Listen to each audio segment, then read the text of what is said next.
تحمل مسؤولية نفسك بالكامل 100%. qaarkood waxay ka cabiraan ixtarim nafsik, qaarkood waxay ka cabiraan qadir daat. kow halkay ka bilaabanta najaaxa iyo successfulka iyo guushu waa qofku inuu habeen iyo maalinba aaminsanaado oo uu ku fikiro noloshiisa inuu isagu mas-uul ka yahay boqolkiiba boqol guul dhammaystiran. yacni qofku inuu shantii arrimood ee la odhan jiray cajalatu alxayaati almutasina, shanta qaybood ee nolosha qofka bani aadamkaa la rabo, qaarna toddobay ka dhigaan, shanta qaybood ee la rabo qofka bani aadamka ahi inuu ka guulaysto inuu ka wada guulaysto. waa inaad ogaataa haddii noloshaada aad ku guulaysatana adigunba lafahaaga u guulaystay, haddaad fashilantana adigunba lafahaaga u fashilmay. laa axad qof kale oo arrintaas saameyn ku leh ama sabab ku leh ama aad u eersato ama aad hoosta ka xariiqdaa ma jirayo. qofka bani aadamkii la qabsi buu leeyahay, isagoo kuleyl joogi jira haddii qabow la geeyo qabowgaa u iskala qabsadaa, haddii meel isagoo ammaana jooga rafaad la geeyo iyo meel rasaastu dhacayso 4 cisho kadib iskala qabsadaayo ta'aqlum wuxuu samaystaa bii-ada inuu ibni aadamku fahmo la falgalo. falgal buu sameeya qofka bani aadamka. 5 xeer baan soo gudbin doonaa oo aasaas u ah cid kastoo doonaysa inay najaxdo, aasaas u ah cid kastoo najaxday, ama ha loo sheego ama yaan loo sheegin, cid kastoo najaxday iyadaa aasaas u ah. waa laga yaabaa qofku inuu cilmi ku qaato sidoo kale darsi muxaadaro ama qoraal ka akhriyo ama si kale u helo. waxaa kaloo laga yaabaa inay noloshu barto, noloshu si dheer iyo rafaad iyo kadeed ay ku bartaan laga yaabaa. marka insha allahu tabaaraka watacaala 5taa qaanuun ayaynu sharixi doonaa. haddaad doonayso inaad abuurto shakhsiya naajixa, shakhsiya naajixa waa annajaax shaamil baan ka hadlaya anigu mar walbana taasaan u ololeeyaa in dadka ku dhiirigeliyaa guul dhammaystiran. yacni qofku inuu shantii arrimood ee la odhan jiray cajalatu alxayaati almutasina, shanta qaybood ee nolosha qofka bani aadamkaa la rabo, qaarna toddobay ka dhigaan, shanta qaybood ee la rabo qofka bani aadamka ahi inuu ka guulaysto inuu ka wada guulaysto. xiriirka ilaahay uu leeyahay tabaaraka watacaala aliimaaniya waa inuu guulaysto qofku, alsixiya waa inuu xagga caafimaadkiisa ka guulaysto, aliqtisaadiya xagga dhaqaalaha iyo hantida qofku waa inuu ka guulaysto, alcilmi aqoon ahaan qofku waa inuu u guulaysto, calaaqaad xiriirka dadka uu la leeyahay waa inuu ku guulaysto. shantaba waa inuu ku guulaysto. macno allaaliyo macno ay taraysaa ma jirto qofku hadduu la yimaado waxaa la yidhaahdo annajaax aljusi, qaybo nolosha ka mid hadduu ku guulaysto waa najaaxun faashil baa la yidhaahdaa, waana dhinacna uu ka fashilan yahay dhinacna uu ku guulaystay. matalan waxaad arkaysaa qof hanti badan haysta, lacago wanaagsan meherado badan ay u socdaan, laakiin dee noloshii kaloo dhan baa ka burbursan, habeenoo dhan ballood kusoo jeedaya, ilaahay buu ka go-an yahay tabaaraka watacaala, balwada khariban baa laga yaabaa inuu ku jiro, noloshiisu way ololeysaa. waxaa laga yaabaa mayna inuu cagsiga kale qof iimaaniyaadkii iyo cibaadadiisi iyo dhisan yihiin, laakiin noloshii kale uu yahay mid dadku dul nool, caala cala alkhayr, gacmaha hoorsanaya, maalinba wixii la doono laga soo yeelay, maalinba meeshii la doono laga eriyay. hadi musiiba. marka waxaa la doonayaa qofku inuu ku dadaalo una gaari karaaye annajaax ashaamil, waana waxaan meeshaba u fadhino waktiga badan u bixinayno aynu u diyaarinayno si markaa aynu dhammaanteen uga faa'iidaysano. okay, qaanuunka koowaad, xeerka koowaad ee xeerarka u asalka ah ee qofku inuu najaxo sababta ugu weyn u ah bacda tawfiiq illaahi tabaaraka watacaala waa taxamal mas-uuliyata nafsika bilkaamil 100%. qaarkood waxay ka cabiraan ixtarim nafsik, qaarkood waxay ka cabiraan qadir daatik. kow halkay ka bilaabanta najaaxa iyo successfulka iyo guushu waa qofku inuu habeen iyo maalinba aaminsanaado oo uu ku fikiro noloshiisa inuu isagu mas-uul ka yahay boqolkiiba boqol, aanu dhinac kale daalacanin, dhinac kale eegin, dhinac kale eedaynin.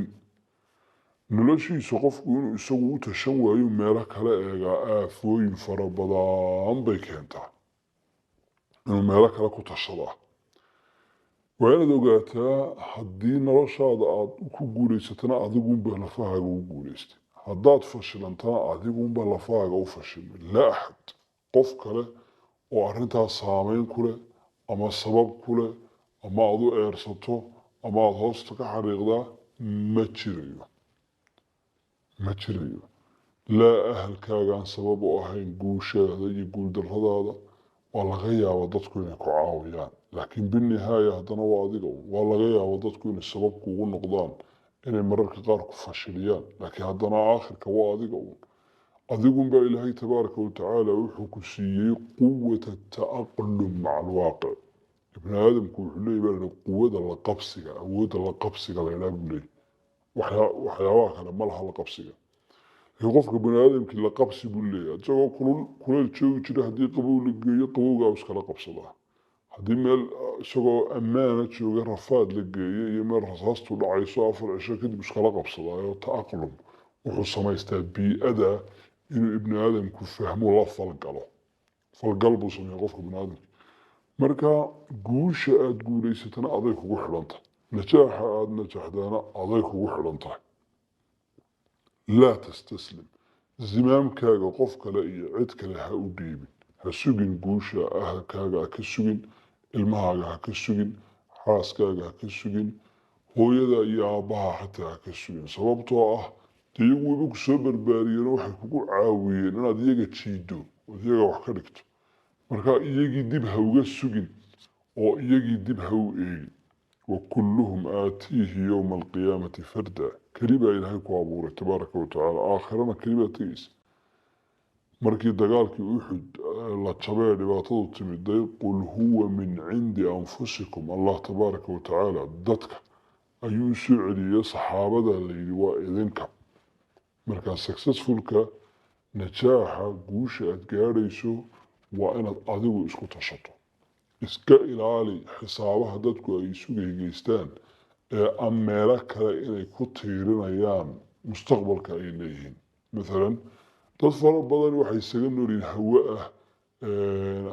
walaalkay baa dhoofayoo insha allah isagaan wax ka rajaynaya inuu soo diro maxay baan barabowsal u xareystayoo halkaasaan ka sugayaa u fadhiyaa dabeeto kaasaan kaa ka sugayaa halkan habaryartay baan kan ka sugayaa noloshiisa gebigeeduba waa intidaaraat calaa hayr cid kale wax ka sugaya cid kale ku tahan yahay noloshu marka lasoo ururiyo waxaa lagu tusaaleeyay qof qariiq ah qofku markuu biyaha ku dhex dhaco uu qarqoomo ma yidhaahdo waartalow dabdamiskii qoladii dabdamisku maxay ii soo gaari waayo waartalow tii dowlad ahayd aaway waxaa kama fikiraba maba haleelo waqti uu kaga fikiro wartalo kii saaxiibka ahaa muu ku soo gaadho gebiga hamigiisu wuxuu isugu soo ururaa qofka qariiqee biyo ku haftoon war biyahan sidaad uga baxda halkuu gaadhaba uu laacaya ilaa ama dee uu ku badbaado ama uu ku dhinto noloshu waa saas ha ku xisaabtamin cid kale dowlad iyo fulaan iyo hebel iyo kan iyo haddii ilaahay keeno waa alxamdulilah haddii aanu rabbi keenina waa rabbilcaalamiin ilaahay baa kuu nool jala jalaaluh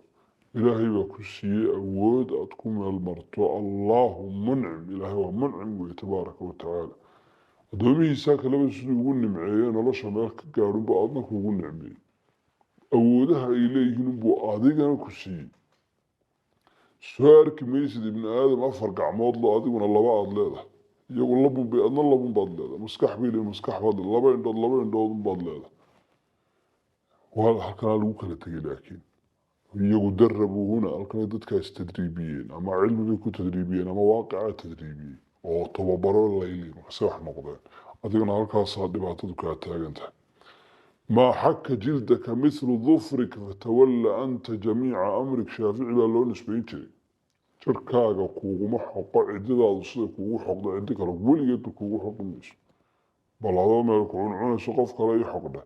kor yar soco hoos yar soco mee yar xooji aayartaad haynaysaayoo dabtigii saaad u rabtay kuguma xoqi karayo laakiin adoo adaa isugu xoqaya oo garanaya intani ma kugu filan tahay mise kuguma filla cidna ha u caban cidna waayahaaga ha uga sheekayn allaahumma inaad isleedahay qofkani cilmi buu kugu caawinaya mooye ha uga sheekayn dadka badankoodu tamthiil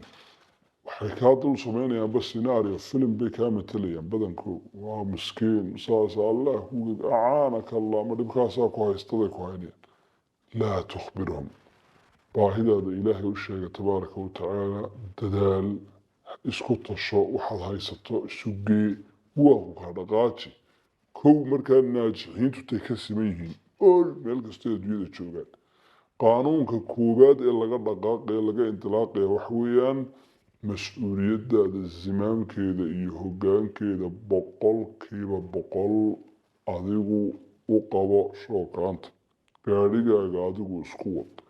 isku tasho isku fikir noloshaada cidna kuuma maqna ceelna kuuma marka waxa weeye qodna cidna kuuma maqna okay qaanuunkaa hadduu qofku sidaa u aamini waayo oo uu aamino in cid kale wax kaga xidhan yihiin dhibaatada ugu weyn ee ku dhacdaaba waxa weeyaan col wuxuu ka baxaa collaysi iyo xaasidnimo iyo inkaar meel ay ka socotaan la garanay baanu qof ka bixinba wuxuu moodayaa inay cid kale wax kala maqanta